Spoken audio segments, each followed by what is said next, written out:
certainly we need the Lord to draw us nearer. I thank you, Brother Marvin, for blessing us through song. Certainly, we need to be reminded who God is through song, through praise, through worship. And certainly we appreciate him singing for us tonight. Thank you, Sister Benita, for leading us tonight and for all who did appear in the prayer meeting. It's been a great day. And we've been on top of the ground all day long. We'll come tonight to pick up where we left off. We were looking at dealing with developing a spiritual appetite so that we would be able and willing to follow Jesus. And we were looking at evaluating our lives. And so we were saying that one of the things that we have to do in evaluating our lives, looking at our own personal life.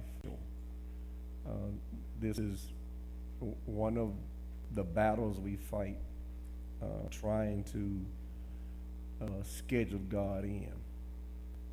And it may be because we hadn't read Matthew 6:33, where he says, "Seek ye first the kingdom of God." We schedule the kingdom around our schedule, when really our schedule ought to be scheduled around the kingdom. He says, "Seek ye first the kingdom of God, and then these things will what they'll be added." Time is a premium, and we don't have any to waste, and so we try to use it all up for ourselves. I was sharing yesterday with the person. I said to them, this country does have a race issue, but it's more about individuals being selfish than about us being racist. We've lost the heart and the compassion to care about other folk. All of us are just out for ourselves. In our interpersonal relationships at the house, the husband and wife stay at it because we want everything done for us. And we go to work, we into it with our co-workers, we retired, we into it with the other retirees. We come in here and everybody wants this temperature to be set for them. I thought I had something there. It's about me more than it is about race. Now, race is real, but I know some selfish black folk. So this ain't got nothing to do about race. It's about us surrendering and giving ourselves to the Lord to the point that, as Paul said, I die daily. You have to deny you if you're going to be who God wants you to be. That's why he said, if you would be my disciple, take up your cross. Deny yourself, take up your cross and follow me, because he knows that we're selfish. And so he said, listen, what I need you to do, instead of trying to get everybody else to heaven, I need you to cancel out you. Pick up your cross and follow me. And in doing that, then we lose things that we have, that we call priorities. We're not going to miss our stories. We're not going to miss our favorite TV show or whatever it is that we do. We're going to get there. And we'll tell you quick, I can't be there Sunday because the Saints playing at 11. I thought I just used that team, so I wasn't fighting nobody later. But we'll tell you, listen, I got to be at the baby shower at 2, Pastor, and I got to get there, so I can't go to the nursing home. We put God in as an addendum to our agenda, whatever it is. That's why it's so hard to get here on Wednesday. Because we be trying to move enough space to squeeze him in. Instead of waking up on Wednesday morning saying, I know I'm going to the Word tonight, We don't look, oh man, 2 o'clock, 3 o'clock, 4 o'clock, 5 o'clock. Oh man, got to get down to this church. And that's the attitude we come with. And so then poor people up here leading prayer meeting, teaching Bible study or whatever, we got to be motivators. we got to get you fired up for Jesus when you ought to brought some fire with you. Everywhere else we go, we take some fire with us to whatever it is. So the author argues that we need to evaluate your schedule. How much time did you have for God during the last year, month, or week? Were you in worship service and Bible study each week? Evaluate your schedule to see if you have violated what is exhorted to by Hebrews 10:25. It says what? Not forsaking the assembling of ourselves, what? Together. The Bible says we ought to get together. There's something about the fellowship of the saints, and we can ill afford to make it without it. I know 4 or 5 people got some real good religion. They don't need church. They can just get happy by themselves at home, and they can get Jesus by themselves. But Hebrews 10:25 say, now, whatever you do, don't forsake the assembling of what? Ourselves together. When we come together, we learn that we're not the only somebody in the struggle.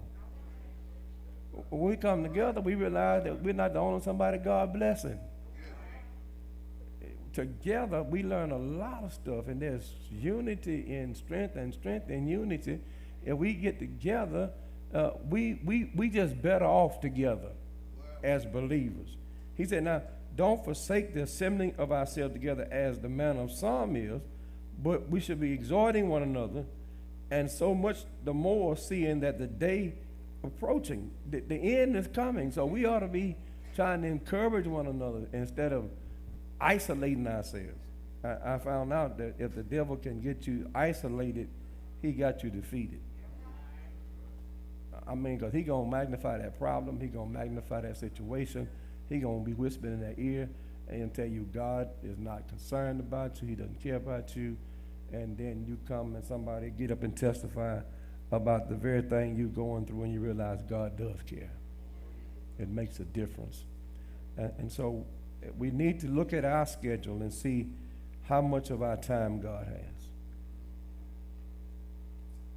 And that's individual, because I think most of you in here are adults, and I need y'all to be children of God. That's the battle. That's the battle. We just couldn't wait to get grown, because when I got grown, wasn't nobody telling me to go to church. Wasn't nobody going to tell me how long I'd stay. I get up and leave when I get ready. And I wonder who we think we're walking out on. Because wherever you're going, God is already there. If you get there safely, he's got to get you there.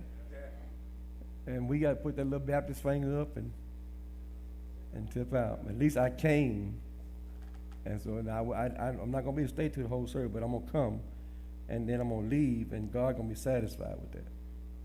So first thing we want to do is evaluate our schedule. Second thing the author suggests to us that we do is evaluate our finances. Let the church say finances. We got to see what's going on with the money and where we're spending the money at. And if we do that, then we're going to find out a whole lot of stuff that we really didn't realize, that God is not getting as much of it as he ought to get. If you hunger and thirst after righteousness, you will give back to God. Giving back to God is not the most important part of the Christian life, but Jesus says it is something we ought to do. Matthew 23:23, he said, now, the tithing, you ought to have done that, but money is not the real issue. See, God is not impressed being by how much I give. What motivates him is how much I have left. See, because in Mark 12, I believe it was, they were giving, and they were giving great sums of money. And Jesus was looking at what they had left, and he said they had given out of their abundance. That means whatever they gave, however large the gift was, it did not impact their finances. They had plenty left over. But there was one woman there who gave 2 mites. Monetarily is less than a penny today. She gave 2 mites, and Jesus says she's given more than all the men who have given, all the people that lawyers and doctors who dropped in these large sums of money. He said she's given more. And what makes her a larger giver is, he says, she's giving out of her penury, which is her poverty. See, that's all the money she had. And she yet gave it. She didn't say, the Lord know my heart.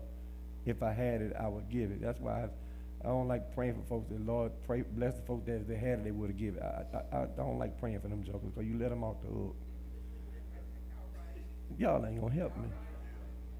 Who go shopping with no money?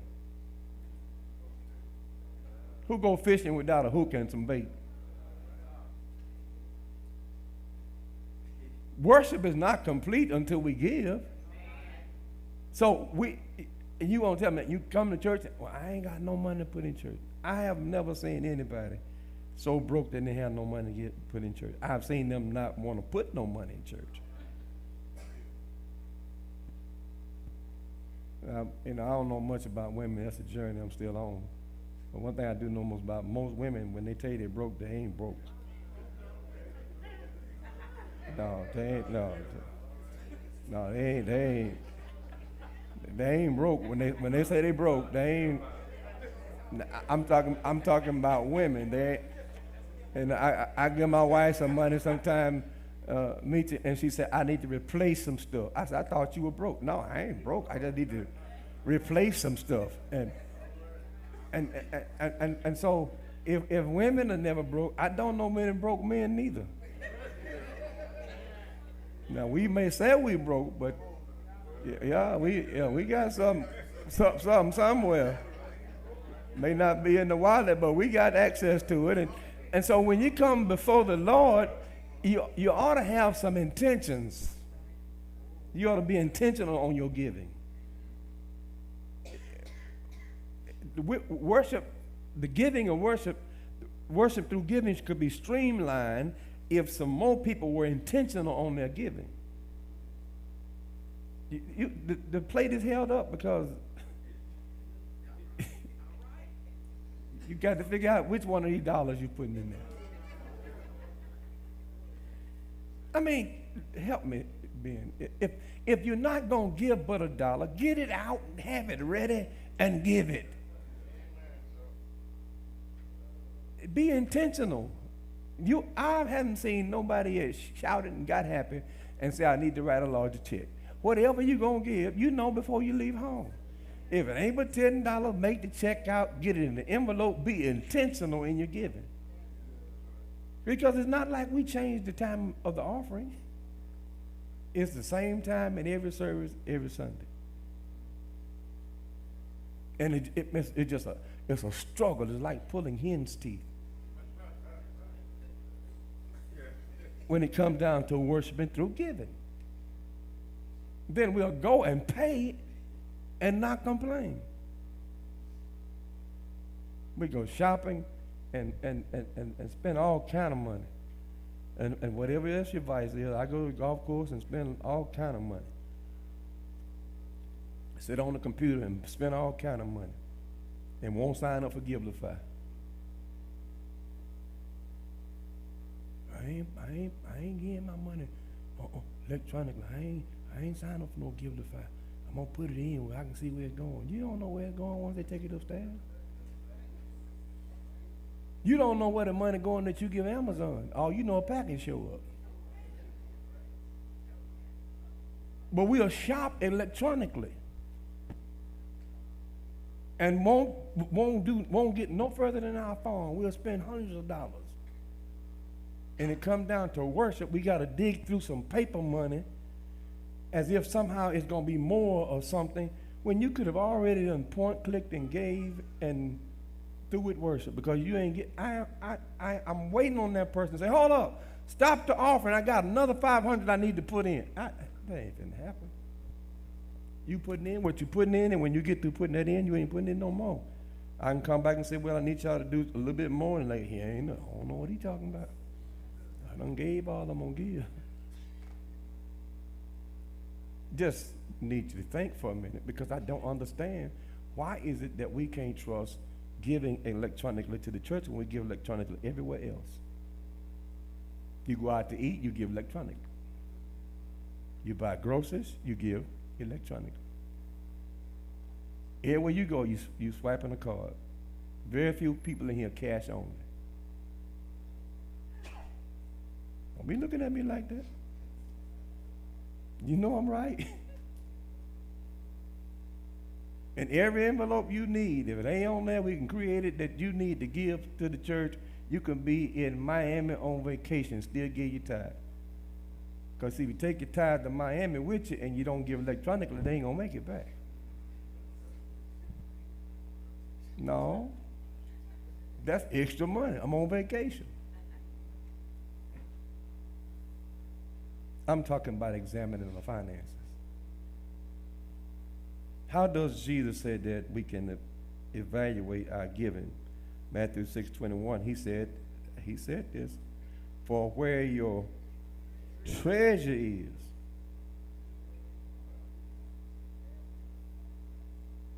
You hear folks say about their grandkids, this is my heart right here. And all their money too.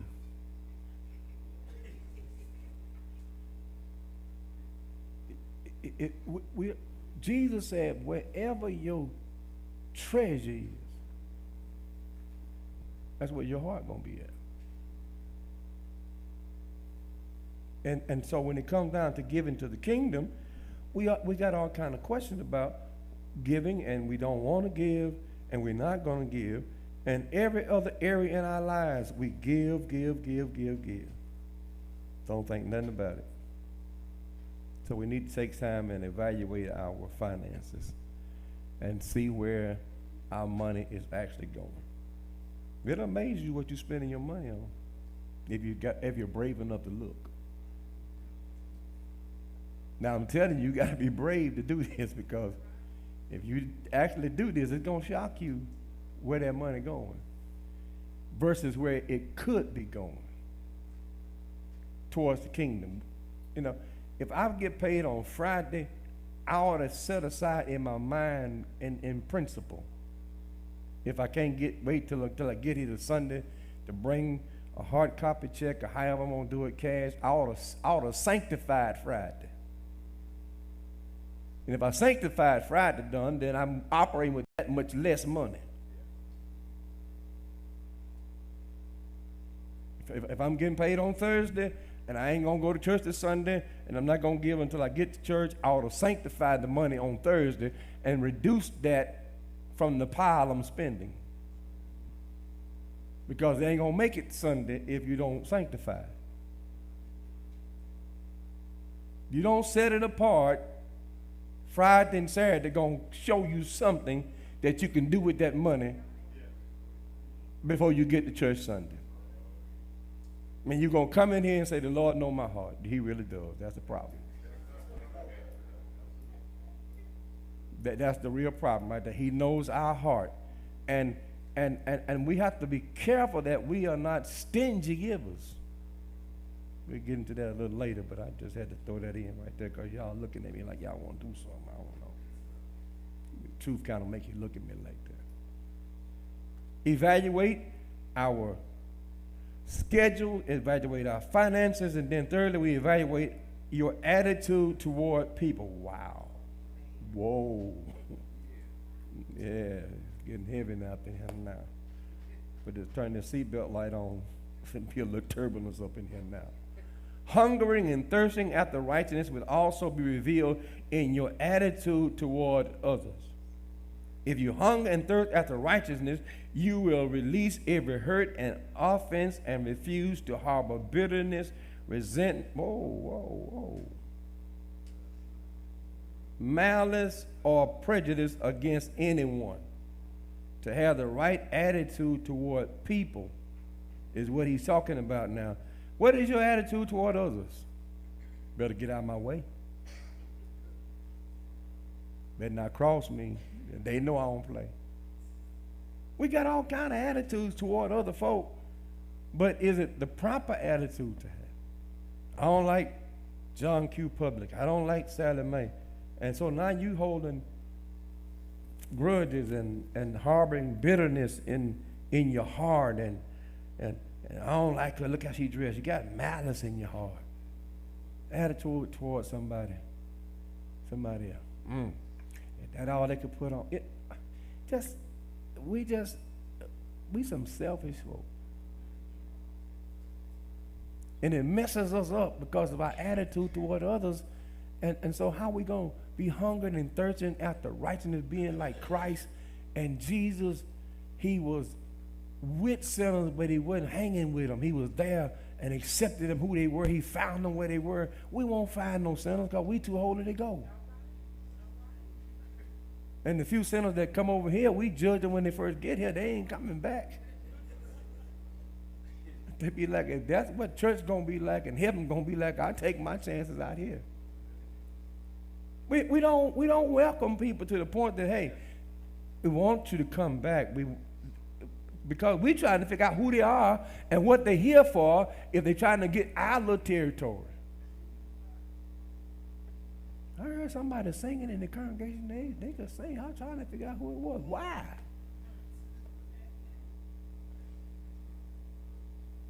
We want to size people up, then we got an agenda with them.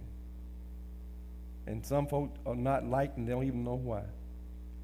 She just won't speak to me. I don't know. I tried 3 or 4 times. She just won't speak to me. Evaluate our attitude toward people. Let's look at Hebrews 4:32. I thought I had it in the slides, but it's not here. So let's go to the Bible. I want you to read this here because this is important. Ephesians chapter 4 and verse 32. It says something that we need to hear because it's going to help us with our attitude.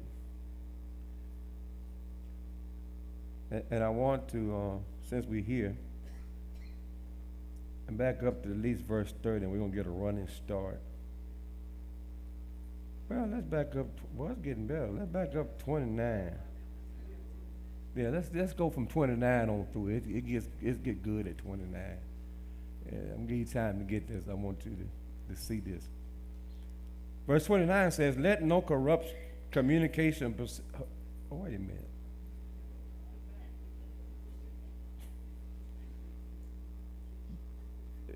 Ephesians 4. I did. Okay, well, that's Ephesians. Well, speak up. Y'all sitting here just looking for Hebrew. No, it ain't what. It's Ephesians. I'm going to give you 2 more minutes to get over there. We're there. I need you to see that. Ephesians chapter 4. And I want to start at verse 29. Okay, y'all with me now? 29 says, "Let no corrupt communication proceed out of your mouth, but that which is good to the use of what? Edifying, building up, that it may minister grace unto the hearer. And grieve not the Holy Spirit of God, whereby ye are sealed unto the day of redemption." Now, verse 31, it gets ugly. "Let all bitterness and wrath and anger and clamor, evil speaking be what? Put away from you with all malice." 32, "And be ye what?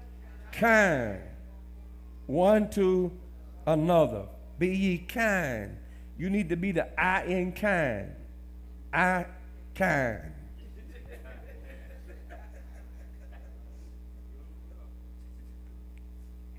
Be ye kind one to another, tender-hearted,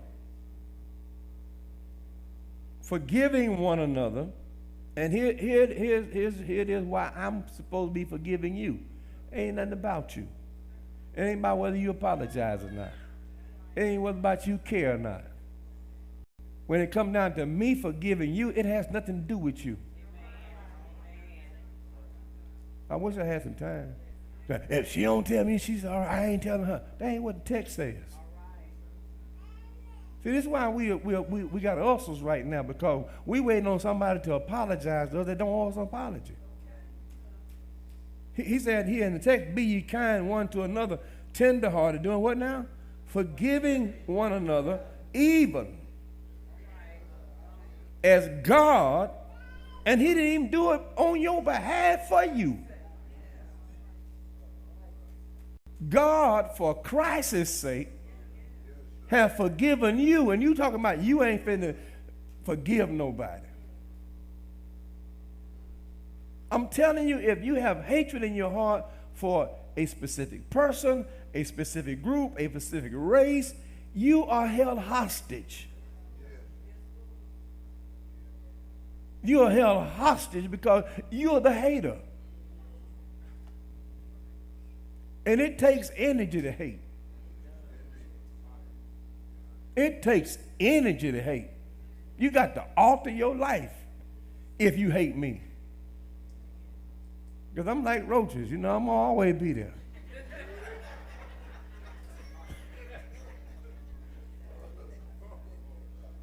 So I mean, you got a problem with me, you got to turn around, you got to go up aisle 12 because I'm on 13, and I'm going to try to meet you on 12. If you hating, do you know how much energy you got to put in hating somebody? You got to always keep on your mind. And you got to then make sure, my George, you don't see them. Catherine called and said, Pastor, we're having a get-together at the house. Want you and Miss Hawkins to come over. First thing we said, who coming? Then she said, well, we're going to invite the Joneses, and we're going to invite the Leveretts, and we're going to invite Ann Jack. Ann coming. And if Ann coming, we ain't coming. I just thought I'd using people I wouldn't have to fight later. But y'all know how it is. You get an invitation, the first thing you want to know, who coming?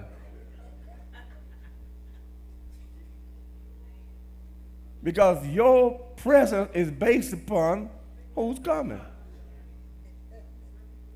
Because you already got attitude.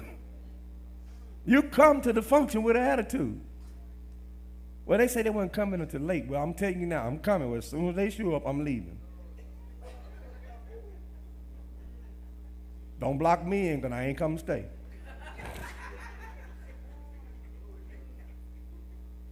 I'm trying my best to set some people free in here tonight. You're not important enough for me to be dragging you around.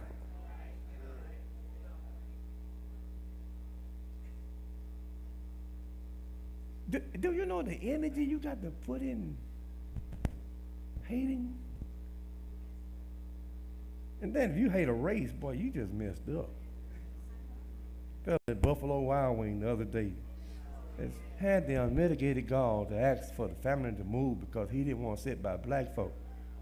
They banned him from Buffalo Wild Wing. He might just need to leave the country. Because he going to run into us. Yeah, we don't die, we multiply.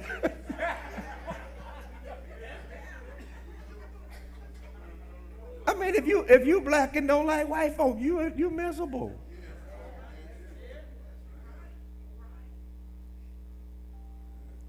We don't think about this.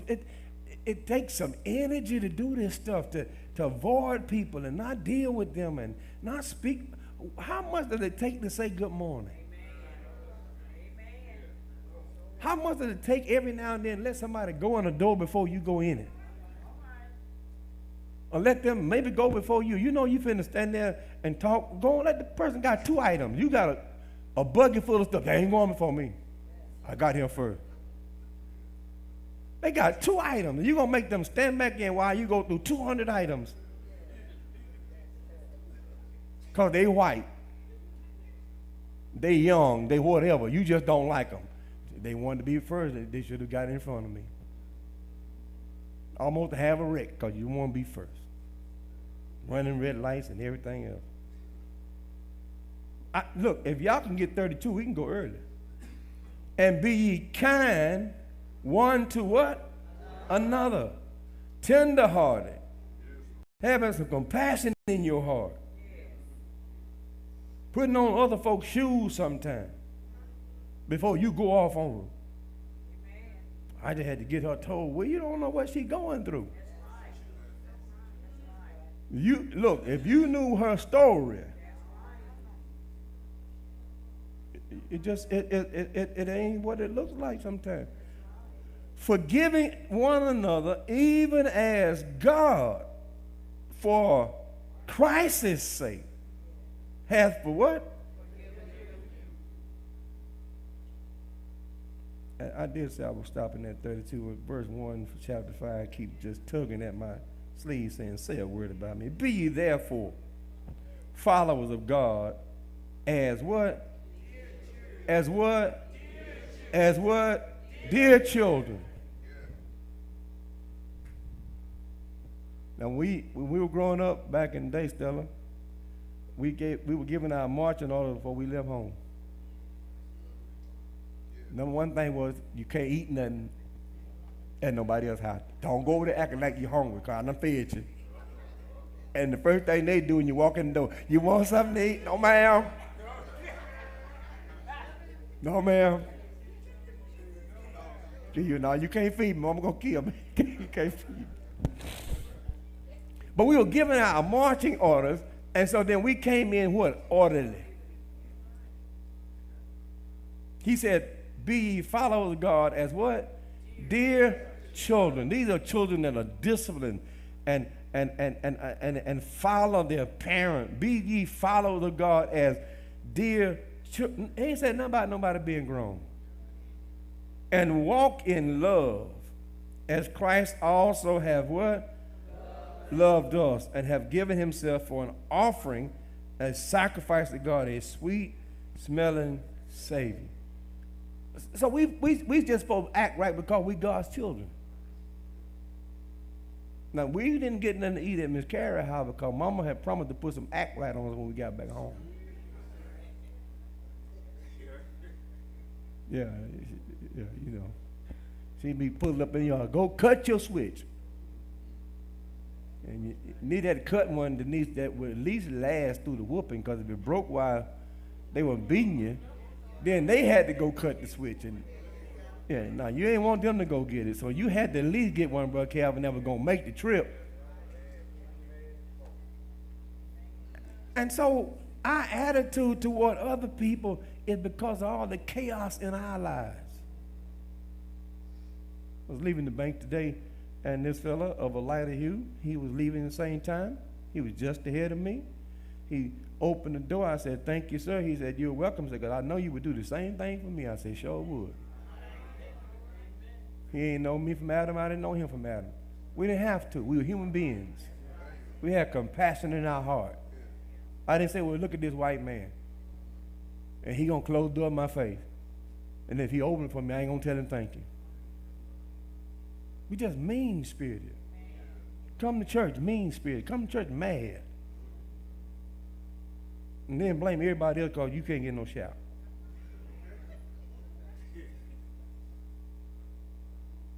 Look, you ain't finna stifle mine.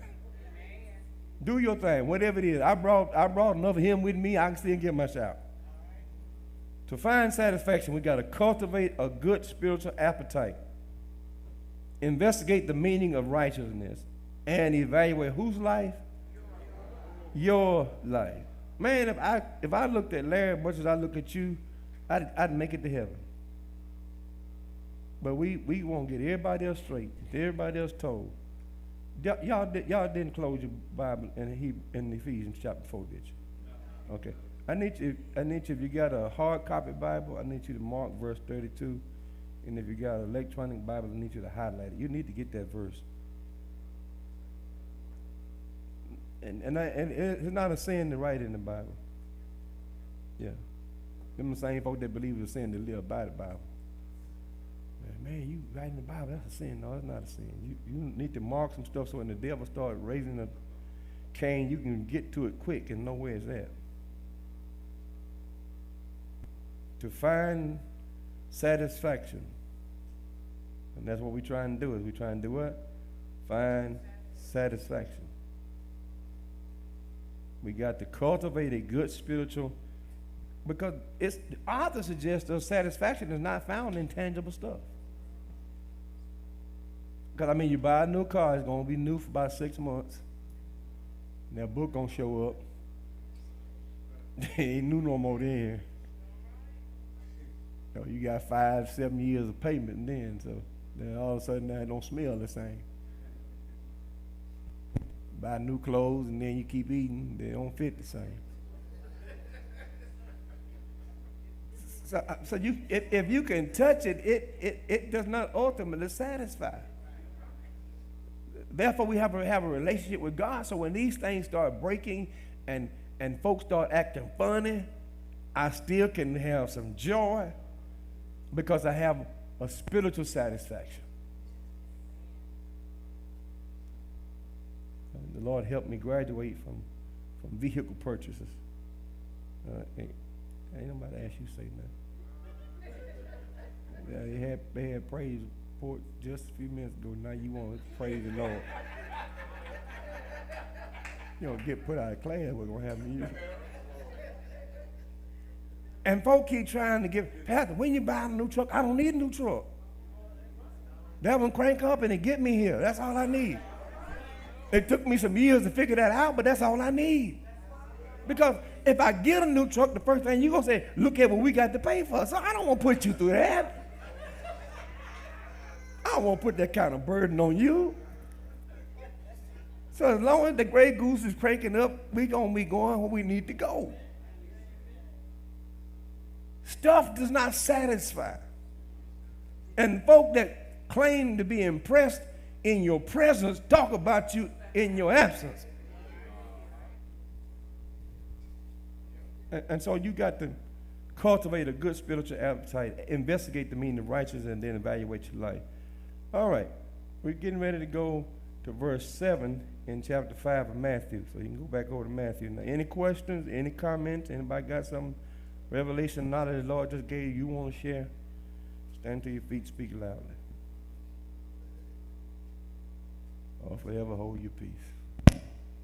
Matthew 5, chapter and verse 7. It says, blessed are the merciful, for they shall do what? Obtain mercy. So he's saying if we are merciful, we will do what? Obtain mercy. So let's look at the benefits of being merciful. Because we want to keep our foot on their neck. And we don't want to get nobody to break. We don't, child, I ain't getting nobody on break. I had it hard, they got to have it hard. Maybe you had it hard so they wouldn't have to have it hard.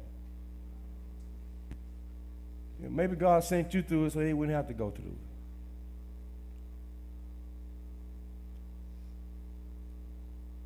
The first 4 Beatitudes deal with our relationship with God. Being right with God on the inside shows up on the outside in how we treat. Whoa. Yeah, I said the same thing. Let me read that again. Being right with God on the inside shows up on the outside in how we treat people. Wait a minute now. I hear this, but do I really hear this? Being right with God on the inside shows up on the outside in how we treat.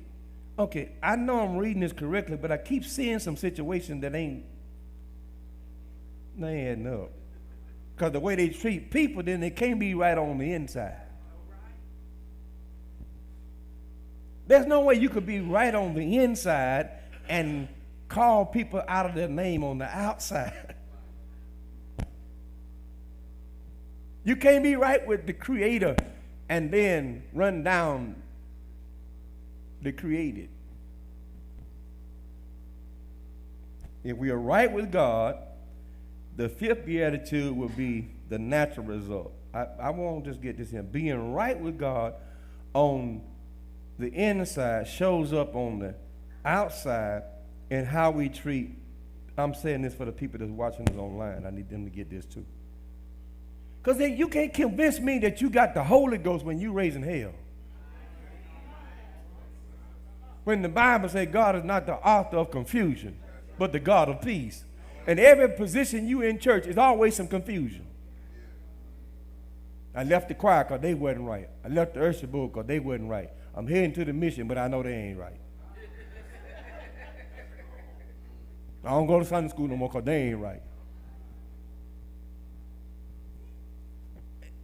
If we have God on the inside, the opposite is arguing that how we treat people on the outside will be indicative of how much God we have on. Okay, I think I'm going to move on now. So I know why some of y'all doing what you're doing. You ain't got much of him in you. I ain't making this up, man. It's right. I mean, it's simple as pie. That when every time I see you, you got to convince me you're a child of God, then you're not one. There's some tremendous benefits of being merciful. And to understand these benefits, we must answer 3 questions. And the first question is, what is mercy? What is mercy? I'm asking you now. Showing compassion. What else is mercy? Man, push a little bit. Kind, forgiving, not getting what you deserve, but now when you being merciful, you're not giving what others deserve. See, now we can deal with Lord having mercy on us, but have we had mercy on other people? I mean, come on now, walk with me. They will work your nerves so they be frazzled sometimes, and the proper response might be that you come at them negative, but I'm going to give them mercy.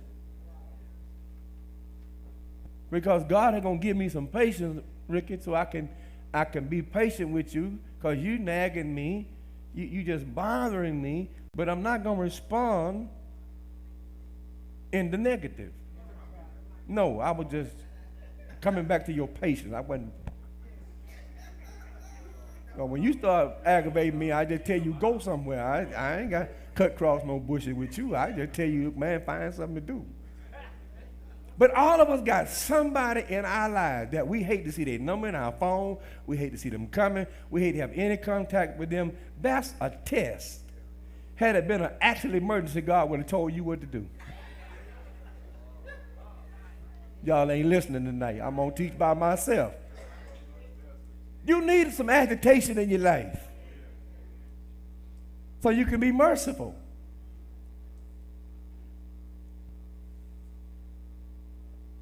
Boy, it's getting quiet in here. You see that little artistic rendering? It raises a question that we're going to get into, not tonight. My time about gone now. I got a couple of minutes. It says, who is my neighbor? And this day and time, nobody. Because we don't even know the folk that live next door. Nah, we don't. Look, I don't know, stay over there. I go in my garage, mind my own business. They mind there. Better not come over here. Used to be everybody that lived on DuPont, Cook, Buenaventura, Testament. Everybody knew everybody. And when somebody new moved into the community, everybody went by and checked them out, made sure they were legit, and welcomed them. Now, you could be dead, buried, and with Jesus 6 months, and they might ask, when that time you seen Hawkins?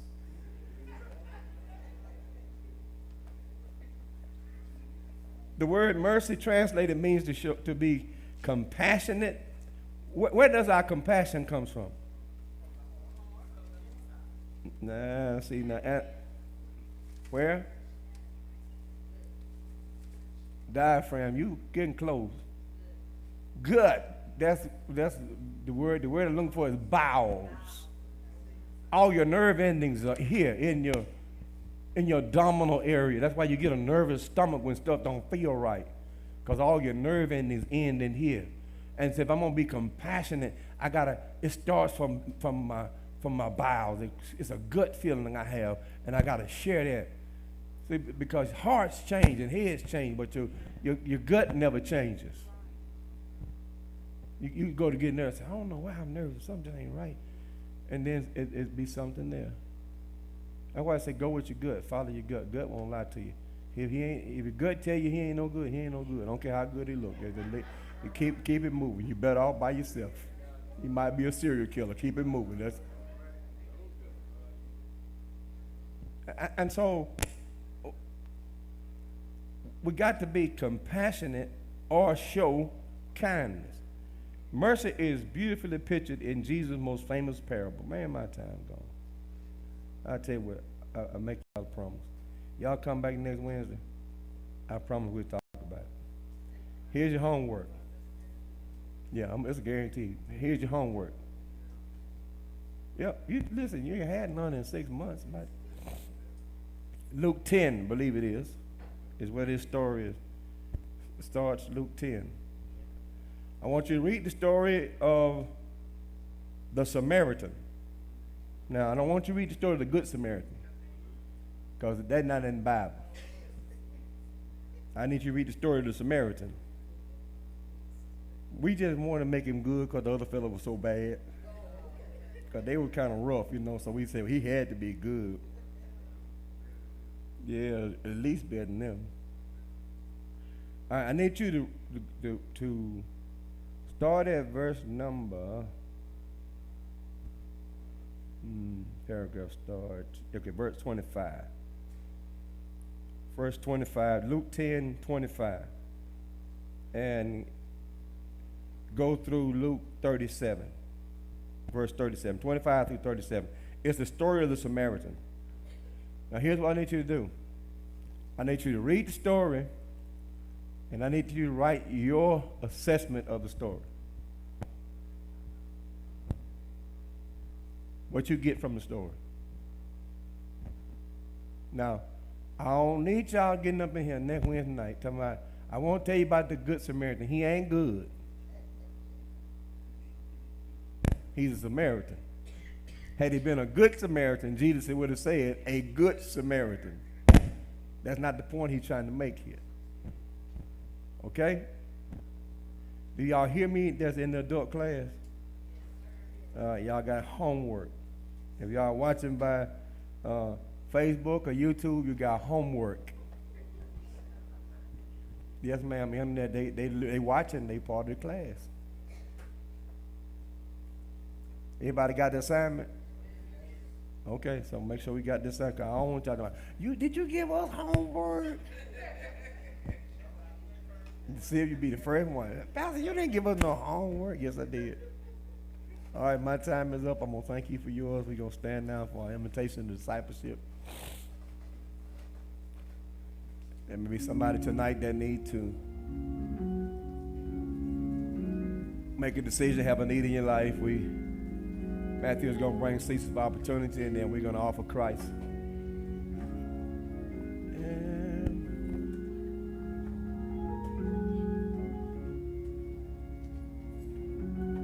If there's one tonight,